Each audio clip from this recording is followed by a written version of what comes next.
We're here in one of the stores of the University of Reading Special Collections and Museum of English Rural Life. I'm Adam Lyons, Collections Academic Liaison Officer. And I'm Claire Clough, Special Collections Librarian. And in the period of just 2 minutes, we're going to try and show you as many treasures that we hold as possible.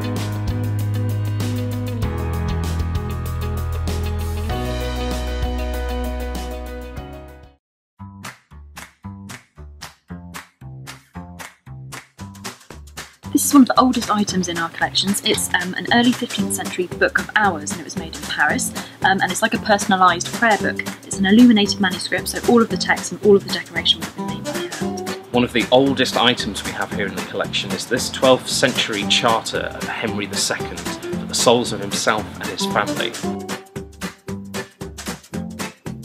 This 17th century book was chained to its bookcase in a church in Abingdon. This was so that it could be used by certain people but not taken away. Mr. Porter collected every piece of unsolicited mail that dropped through his letterbox from the 60s right the way through to the noughties, offering us a fantastic insight into the social history of the later part of the 20th century. Now this is a real treat. We also have a collection relating to the Great Exhibition of 1851, and this was a diorama that was created to give people an impression of what they could have seen.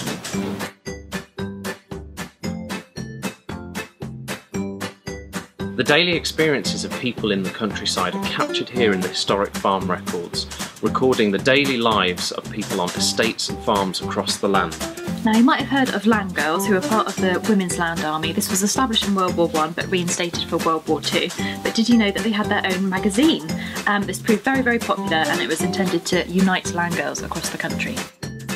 The Nancy Astor Archive is a fascinating and vast resource showing what life was like for the first female MP to take her seat in the House of Commons. Here we are with some English Reformation history. This is an edition of Fox's Book of Martyrs, and it was published in 1633, and it's essentially a book written by Protestants about their suffering under the previous Catholic regime.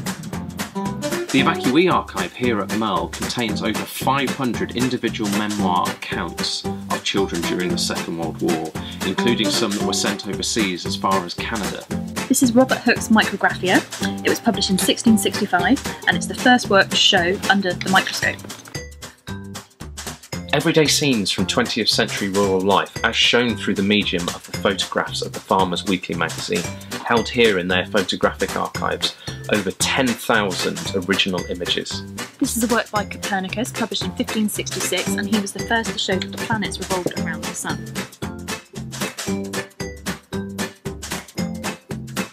And that's just the tip of the iceberg. With so many fascinating collections at your fingertips, It just begs the question, what will you discover